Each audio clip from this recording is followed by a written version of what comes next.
What else have they been saying in the phone calls? Anything directed towards you specifically? Just like name calling, but like that I'm harassing an auditor, which I don't even know, like... Yeah, he's not a real auditor. Yeah, I know. So well, like, I mean, yeah. You can make the argument, but yeah. Christo from Jersey Watcher YouTube channel has fought several charges in court and won. An Instagram model arrives at Edison Police Department, where the command staff is holding a meeting on how to deal with Christo. They were upset that he recently released body cam footage from the Sergeant Kenny incident and the Captain Todd incident. 48 hours after releasing the videos, they solicited the Instagram model to come to the department and make another report where Sergeant Kenny ordered his subordinate officer Clint Hetzel to take down another police report and maliciously falsify that police report to include 5 or 6 other incidents that had nothing to do with Christo in order to trick the judge and the prosecutor's office that there was some kind of danger to the Instagram model or her property. They pull in this model to spin a web of lies so elaborate it would make a spider jealous. They even tried to frame Christo for an arson that never happened. They blamed Christo for things that naturally occur in nature like biomass ignition of a 100-foot black mulch pile. As the officer is doing the report for the model, you can hear him take a phone call from Sergeant Kenny, who happens to be the brother-in-law of the man that Christo ran against for mayor of Edison. And he can be heard almost ordering his subordinate what to do and how to approach this delicate matter. Another disturbing fact is that Captain Revel in Internal Affairs was having a meeting at that very moment in time on how to deal with Christo, even possibly having his YouTube channel shut down and his PayPal account removed. This is more disturbing because it's not Internal Affairs' job to investigate civilians. In the past, the chief of police and the mayor of Edison, New Jersey have used Internal Affairs to go after political opponents, just like the time when they got caught in the wagon wheel of death lawsuit scandal. Christo is still fighting that charge of disorderly persons, which started off as a felony charge of first-degree conspiracy and cyber harassment. The charges have since been downgraded. Everything we see in this video is done by design by many in the township and their evil doers who continue to vote for them to continue the status quo. Hi, how are you? Hi, good, how are you?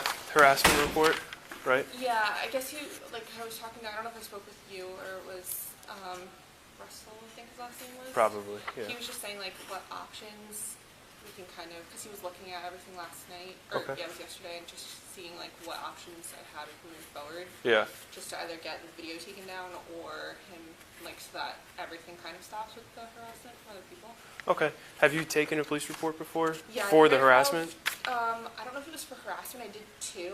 One at when it initially happened, the cop came the next day, and then I came back like a week later because people like kept calling and stuff, so they just took down some information. Do you have that original case number or no? No. Okay, that's fine. Sorry. No, that's fine. Let's go. We'll go sit and figure it out. All right. Do you have your license with you? Thank you. All right. So since the last event where you came in to report harassment, what has continued? What happened? Just continuous phone calls. Okay. Because of obviously on his video he added like call you newsy and put our number. We get bad reviews just based on it, but we've been able to pretty much get all of them taken off because they're unrelated to anything that has to do with our business. Yeah. So it's not bad, that's just annoying. But it's like the phone calls that is just more of like like that it's really still happening, and then obviously a lot of people saw that video, so it's like. Yeah. So what else? What else have they been saying in the phone calls? Anything directed towards you specifically? Just like name calling, but like that I'm harassing an auditor, which I don't even know. Like. Yeah, he's not a real auditor. Yeah, I know. So Well, like, I mean, yeah. you can make the argument, but yeah. All right, so name calling, like specifics. Let's get specific, just because it'll help out You're a for whore. everything. Yeah, as well, it'll help out for Yeah, you. just like that I'm a whore, the owner's children you know, Okay. are going to get what they deserve.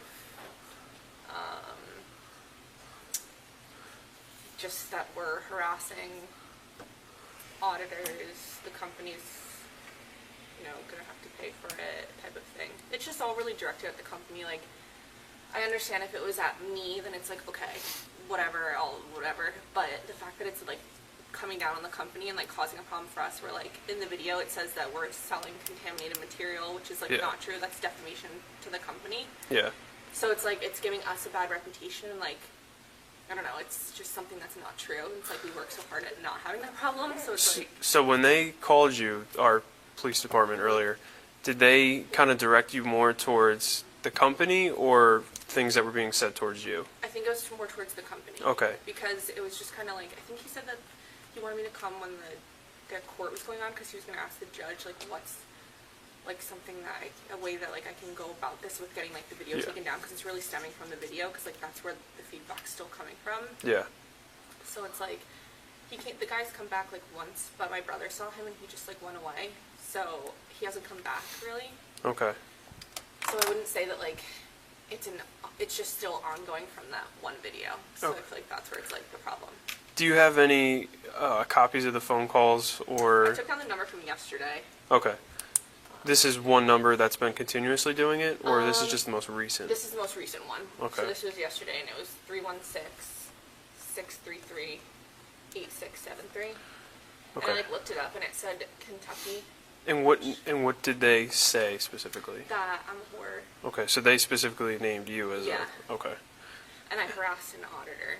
Okay. And how do I feel about myself? And I'm gonna have to pay for the repercussions of my actions. But I just said I have no idea what you're talking about, and then they hung up. So, because I answered the phone. Yeah. So, and then like obviously through the website or through the video, like some random person was like naming like my name and then my boyfriend's name. Did you report that already? Like I told him last night, the cop. Okay. So that's where he was kind of like, because I was like, I don't understand. People obviously know the name because they just do research. Yeah. And I just feel bad for it's kind of like the company, and my dad's really ultimately pissed more than anything. Yeah. Okay. Oh, 1 second. This is my supervisor. Hey, Sarge. Hello?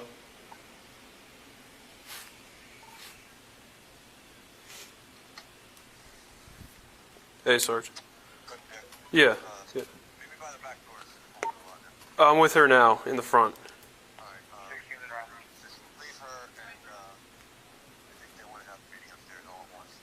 Okay. Do you want me to bring her upstairs or tell her to wait for someone to come down?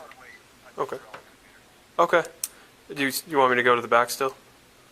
Okay. All right, I'll be right there. All right, so Ravel, Lieutenant Ravel, the person you spoke to yesterday, they want to have a meeting with you, so they're going to come down here probably pretty shortly. I have your info. I'm going to double check that we're still doing a report, because originally I was told you're coming here to do a report for harassment with me. Yeah. But this is, I guess, becoming to the point where it's kind of superseding me a little bit, so, which is no big deal. I'll probably still do this report. Hey, Sarge. Okay, alright, I'll be right here. So I'm still going to do the report probably, because every report additional, especially with the new information, continues to add on to the case. Right. So I'm going to get you a case number anyway, and within a couple minutes I'm sure they'll be down here. So if you don't mind just waiting a few minutes. Yeah, definitely. They'll be here pretty soon. Okay, thank you so much. Yeah, no problem.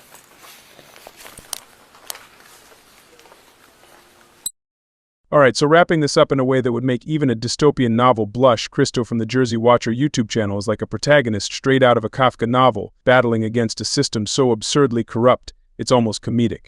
Imagine this dude's out here winning court cases left and right, only to have the local police cook up a scheme that sounds like it was pulled straight from a soap opera. They literally dragged an Instagram model into their lair like some kind of modern-day damsel in distress to fabricate a narrative so twisted, it's like they're trying to compete for the Pulitzer Prize in fiction. And the icing on this Kafkaesque cake? They attempt to pin an arson on Christo that's so far-fetched, it's like accusing someone of causing a thunderstorm. They're blaming the guy for spontaneous combustion events as if he's got some X-Men abilities, which last time I checked, isn't a crime or even scientifically plausible in the context they're suggesting. The police's desperation peaks when they start brainstorming ways to digitally assassinate Christo, plotting to shut down his YouTube channel and snatch his PayPal account right from under him. It's a level of pettiness that would almost be hilarious if it weren't so disturbing, especially coming from the folks supposed to be the pinnacle of integrity, the internal affairs.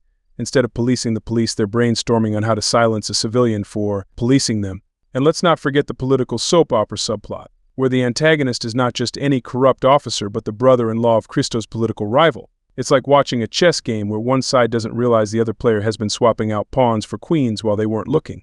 To cap it all off, Christo's battle with the charges against him, which morphed from what might as well have been heinous acts of wizardry to just a disorderly person's offense, highlights a judicial process that seems more interested in creative writing than in justice. So, what's the moral of this story? If there's anything to take away from Christo's saga, it's that sometimes reality is so absurd it makes fiction look boring. And perhaps it's a stark reminder of the importance of vigilance, transparency, and the role of independent voices in challenging the status quo, especially when it seems like you're living in a narrative crafted by a roomful of supervillains. Stay tuned, stay skeptical, and remember, sometimes the truth is stranger than fiction. Peace out.